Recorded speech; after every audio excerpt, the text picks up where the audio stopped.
আসসালামু আলাইকুম। শুধু তনু কিচেনে সকল বন্ধুদের স্বাগত জানিয়ে আজকে আমি 5 মিনিটে নাস্তা নিয়ে এসেছি। তো আপনারা পুরো ভিডিওটা দেখুন, আশা করছি আপনাদের ভালো লাগবে। তো প্রথমে চুলো জ্বলছে, আমি কড়া চাপিয়ে দিয়েছি। এখানে আমি 250 গ্রামের মতো পাটালি গুড় নিয়েছি। গুড়ের মধ্যে দিয়ে দিয়েছি হাফ কাপ পানি যাতে গুড়টা গলে যায়, আর দিয়ে দিয়েছি আমি হাফ চামচের মতো লবণ, দিয়ে দিচ্ছি এক বাটির মতো নারিকেল কোড়া, হাফ বাটির মতো দুধ দিয়ে আমি দুধটা ফুটিয়ে নিয়েছি, ফুটে গেছে। এবার আমি এখানে চালের গুঁড়ো দিয়ে দিচ্ছি 1 বাটির মতো, দিয়ে আমি একটা খামির তৈরি করে নিয়েছি।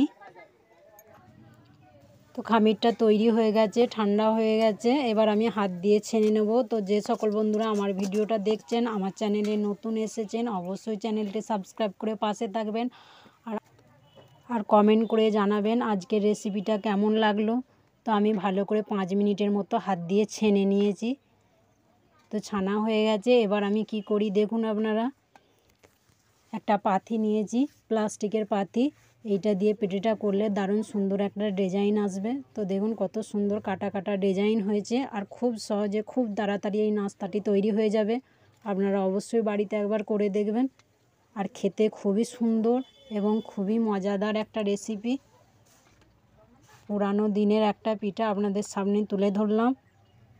তো একই রকমভাবে সবকটা পিঠা আমি তৈরি করে নিচ্ছি।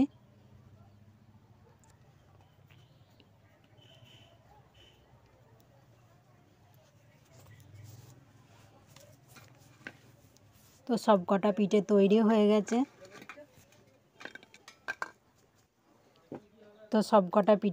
হয়ে গেছে। আমি যেই কড়াটাতে খামির করেছিলাম সেই কড়াটাই আবার চুলোতে চাপিয়ে দিয়ে দিয়েছি, দিয়ে পানি দিয়েছি। পানিটা ফুটে গেছে। একটা ফুটো ছান্তা নিয়েছি, ছান্তাটা হালকা পরিমাণে সাদা তেল মাখিয়ে নিয়েছি, নিয়ে এবার আমি পিঠেগুলো ঢেলে নিচ্ছি।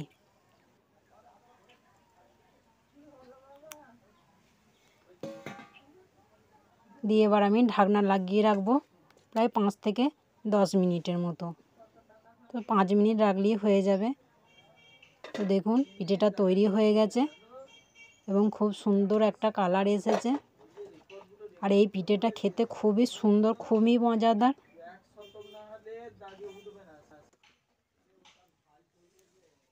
তো এবার আমি নামিয়ে নিচ্ছি, নিয়ে ঠান্ডা করে নিয়েছি। এবার আমি বাসনে ঢেলে নিচ্ছি।